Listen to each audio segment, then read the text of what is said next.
آباد جو ہے وہ ہمارا کیپٹل ہے، ہمارا دارالخلافہ ہے، اور ظاہری بات ہے اسلام آباد ہی ہمارا وہ ایک ٹارگٹ ہوتا ہے کہ جہاں پہ جا کے پرامن طریقے سے اپنا احتجاج ریکارڈ کروائیں۔ جہاں تک بات ہے احتجاج کی وجوہات کی، وہ آپ کے سامنے ہے۔ ہمارا لیڈر عمران خان بے گناہ جیل میں ہے، ہماری پارٹی کے ساتھ جس طریقے سے مینڈیٹ چوری کیا گیا اس کے لیے بھی ہماری ایک تحریک، سیاسی تحریک ہم نے شروع کی ہوئی ہے۔ ساتھ ساتھ ابھی جو یہ مزید اور جو حرکتیں کر رہے ہیں جیلی آئینی ترمیمیں کر کے، ڈاکے مار کے، جس طریقے سے یہ ہمیشہ سے انہی پارٹیوں نے، انہی لوگوں نے، اشرافیہ نے یہ کیا ہے کہ اداروں کو اپنے نیچے انہوں نے محکوم کیا ہے۔ آپ نیب کی مثال لے لیں، نیب کا بندہ مریض سے لگا لیتے ہیں، وہ صرف وکٹمائزیشن کرتا ہے۔ پاکستان کے خزانے کو یا کرپشن ختم کرنے میں نیب نے آج تک کچھ نہیں کیا، صرف وکٹمائزیشن کی ہے۔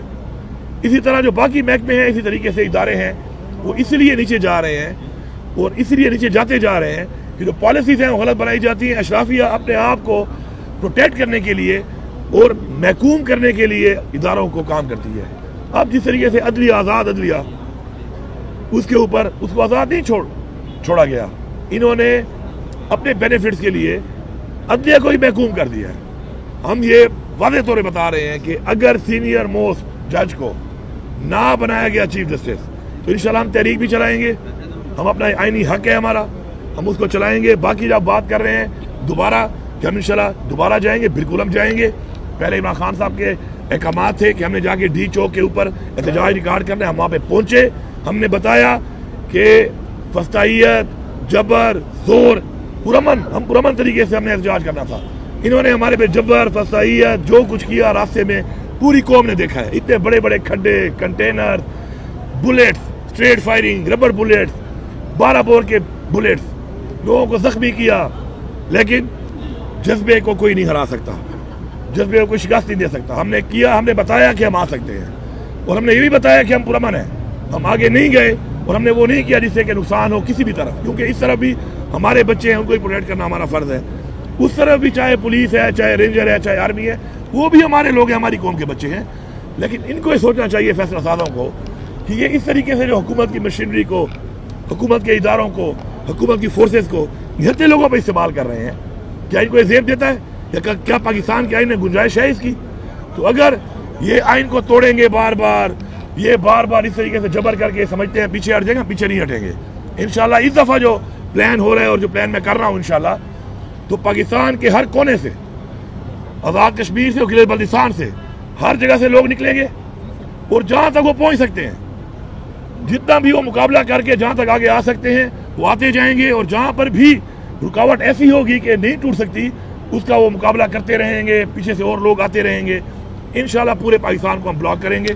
اگر ہمارے جائز مطالبے عمران خان کو رہا نہ کیا گیا، اگر ہمارا مینڈیٹ ہمیں واپس نہ کیا گیا، تو ہم اس کے بعد ایک فائنل کال جو ہوگی ہماری، وہ کہتے ہیں نا کہ فائنل کال کا مطلب یہ ہے ڈو اور ڈائی، آر یا پار ہوگا پھر، اور آر یا پار میں انشاءاللہ یہ پورا ملک بند ہوگا، اور ہمارے عوام میں جذبہ بھی ہے، ہماری عوام بہادر بھی ہے، اور انشاءاللہ ہماری عوام جو ہے پورے پاکستان سے آ کر انشاءاللہ یہ ٹارگٹ اچیو کرے گی، اور انشاءاللہ ہم اس حکومت کا تختہ الٹنے تک پھر تحریک جاری رکھیں گے۔ جہاد، آپ نے قرآن نہیں پڑھا؟ جہاد کیا ہوتا ہے؟ ہمیں قرآن میں حکم ہے جہاد کا، اور قرآن میں جب ہمیں حکم آیا ہے تو اس کے مطابق ہمارا فرض بنتا ہے کہ ہم قرآن کے حکم کے عمل پیرا ہوں، اور انشاءاللہ ہم تیار ہیں اس کے لیے۔ اگر ہمیں اپنے ملک کے اندر جو اسلام کے نام پہ ملک بنا ہے، اس کے اندر اگر یہ جو جس طریقے سے فرعونیت اور بدماشی، آئین کو توڑ کر، قانون کو توڑ کر اپنی مرضی کے اقدامات کریں گے، لوگوں کا مینڈیٹ جمہوریت کا چوری کریں گے، اور اس کے بعد لوگوں کو اغوا کریں گے، لوگوں کے بچوں کو اٹھائیں گے، لوگوں کی فیملیوں کو اٹھائیں گے، لوگوں کے ضمیر خریدیں گے، تو اگر یہ سمجھتے ہیں کہ میں یہ سمجھتا ہوں کہ اگر یہ سمجھتے ہیں کہ ایسے حالات میں ہم ان کو ایسے ہی چلنے دیں گے، تو ایسا نہیں ہے۔ ہم پرامن ضرور ہیں، لیکن انشاءاللہ ہمیں جو حکم ہے اسلام میں، قرآن میں، ہم انشاءاللہ اعلان کیا ہے، اس اعلان پہ انشاءاللہ عمل درآمد کریں گے، اور پوری قوم کی ان سے جان چھڑوائیں گے۔ پاکستان کی معیشت سے لے کر پاکستان کا ہر ادارہ اس وقت انہوں نے تباہ کر دیا ہے۔ انہی لوگوں کی وجہ سے آج ہمارا ملک یہاں پہنچا ہوا ہے۔ آپ عمران خان کے ٹائم میں دیکھیں، دہشت گردی کہاں تھی؟ ختم ہو گئی تھی۔ جیسے عمران خان کو انہوں نے سازش سے ہٹایا، اس کے بعد دہشت گردی نے جنم لیا۔ اس سے نقصان کس کا ہو رہا ہے؟ پاکستان کا ہو رہا ہے۔ ان کو پاکستان کی پرواہ ہی نہیں ہے، ان کا پاکستان میں ہے ہی کچھ نہیں۔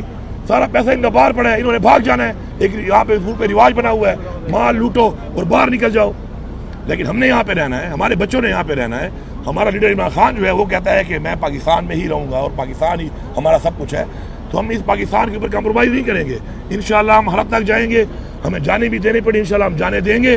لیکن ہم ان کو بتا رہے ہیں فیصلہ سازوں کو کہ یہ نوبت نہ آنے دو, اپنے فیصلے ٹھیک کرو. اور یہ جس طریقے سے آپ کر رہے ہو, یہ جو آپ جس طریقے سے رویہ اختیار کر کے بیٹھے ہو, اگر آپ یہ سمجھتے ہو کہ یہ راستہ اپنے گھر کی طرف آپ دکھا رہے ہو, آپ کا گھر بھی سیف نہیں ہے. حالات ہمیشہ ایسے نہیں رہتے.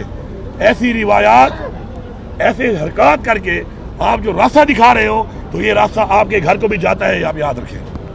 دیکھیں بات یہ ہے, جب بھی کوئی اس طرح کی ترمیم پاس کی جاتی ہے تو اس کے لیے جو ترمیم پاس کرنے والے ہیں انہوں نے ووٹ پورے کرنے ہوتے ہیں اپنے.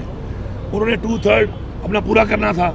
اور ہمارے تو لوگوں کو جس طرح اغوا کیا جا رہا تھا اور جو حالات بنے ہوئے تھے, ہم نے تو اپنے لوگوں کو پروٹیکٹ کیا ہوا تھا کیونکہ ان کو اغوا کر رہے تھے, ان کے پیچھے پڑے ہوئے تھے, ان کو غائب کر. ابھی بھی ہمارے بہت سے لوگ غائب ہیں. تو اس میں بندے چونکہ انہوں نے پورے کرنے ہوتے ہیں, اور وہ چاہے وہ کانفیڈنس کا ووٹ ہو, نو کانفیڈنس کا ہو, یا کوئی بھی اس طرح کی ترمیم ہو, اس میں ووٹنگ ان کی میٹر کرتی ہے جنہیں ترمیم پاس کرنی ہوتی ہے. باقی میں ویسے بھی پوری قوم کو بتا دوں ایک بات کہ اچھا ہے کہ مشکل حالات ہمارے پہ آ گئے, تاکہ پتہ چلے, مشکل حالات میں پتہ چلتا ہے کہ نسلی کون ہے اور اصلی کون ہے اور بے نسل کون ہے. تو اچھی بات ہے, یہ کوئی بہانہ نہیں ہے. میرے پہ سختی تھی, بزدلی اور غداری. جب آپ نے چھرا گھوم دیا اپنے لیڈر عمران خان کی کمر میں تو آپ ایک ہی زمرے میں آتے ہیں. بزدل بھی اسی زمرے میں آتا ہے کہ بزدلی سے غداری کی یا زمین فروش پیسے لے کے غداری کی. غدار غدار ہے, تاریخ میں غدار کا ایک ہی نام ہے کہ وہ غدار ہے. یہ سارے غداروں سے جان چھوٹ رہی ہے. اب ہمارے پاس نکھرے ہوئے, وہ کہتے ہیں نا چھڑے ہوئے بندے انشاءاللہ نکل کے آ رہے ہیں, چاہے وہ ہماری لیڈرشپ میں ہیں, چاہے ہمارے سپورٹرز ہیں, ووٹرز ہیں, ہماری یوتھ ہے. اور ویسے بھی ہماری تو یہی پالیسی ہے کہ ہم نے اپنی اس یوتھ میں ان لوگوں کو آگے لے کے آنا ہے کہ جن میں وہ جذبہ اور نظریہ ہے کہ وہ پاکستان کو ٹھیک کریں. تو اچھی بات ہے, یہ روایتی لوگوں سے, یہ غداروں سے, زمین فروشوں سے جان چھوٹ رہی ہے. یوتھ کو موقع ملے گا, ینگ لوگوں کو موقع ملے گا. اس بہادری کے ساتھ وہ آگے آ کے لیڈرشپ ان میں آئے گی, وہ اپنے آپ کو ثابت کریں گے کہ وہ لیڈرشپ کے قابل ہیں اور وہ لیڈر بنیں گے انشاءاللہ, اور وہی پاکستان کو ٹھیک کریں گے.